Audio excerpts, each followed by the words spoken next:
Hi, this is Apostle Tony here. Welcome to another episode of The Word Made Flesh. This is where we take a powerful passage and bring it to life. Today, we would like to gain inspiration from the book of Job, chapter 1, verse 8. This is a story where God initiates a conversation with Satan concerning his servant Job.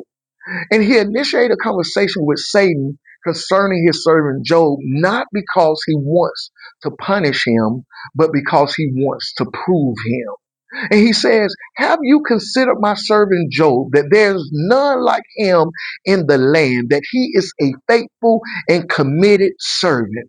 Satan replies and he says, if you treated everybody like you treated Job, everyone would be committed to you.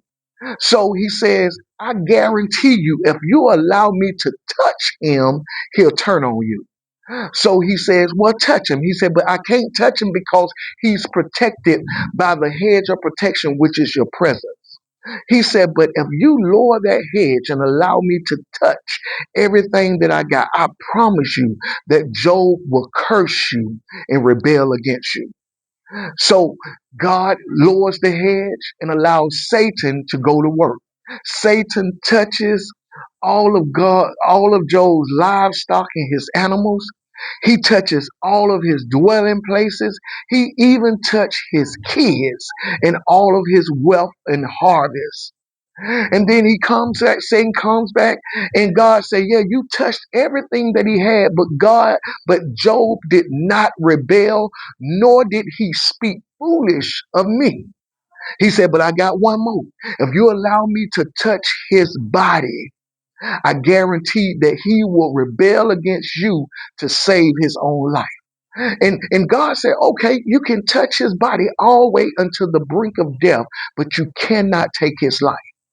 Satan goes back and he strikes Job's with many infirmities, even boils and sores all over his body. To even his wife begins to question if God loves Job. She says, how about you just curse God and die? But he said, no, you talk as a foolish woman. In all of this, Job still did not sin against God. Job went through many emotional and mental anguish and spiritual situations. It got to the point to where Job even cursed the day that he was born. But even in all of this, he did not sin against God. His friends came to examine him and point out that he must have done something wrong, because at one point he was the apple of God's eye, but now look at your condition. Job replied, though you slay me, yet will I trust in you. Meaning that even though I'm going through all of this, I still trust in you, my God. And all of this in chapter 42, verse 12, the Bible records that God not only restored Job, watch this, but that his latter wealth was greater than his beginning, my God. I'm here to tell you that you are not abandoned by God. You are not being punished by God, but you are being proven by God. You are not going through something of a punishment. You are going through a examination for increase.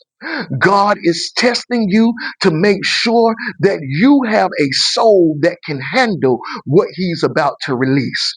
I want to encourage you, go through this season without charging God foolishly. Go through this season without rebelling. Go through this season without giving up. And in the end, your latter will be greater than your former. Job came out fully restored. He gave him his children back. He gave him his animals back. He gave him his wealth back. He gave everything back, and even greater. Your greater is right around the corner, because you can always tell when increase is coming, because the test comes first. This is Apostle Tony Hill. I hope that this has been an encouraging word, and I hope that you would tune in again to the Word Made Flesh, where we take a powerful passage and bring it to life. You all stay blessed.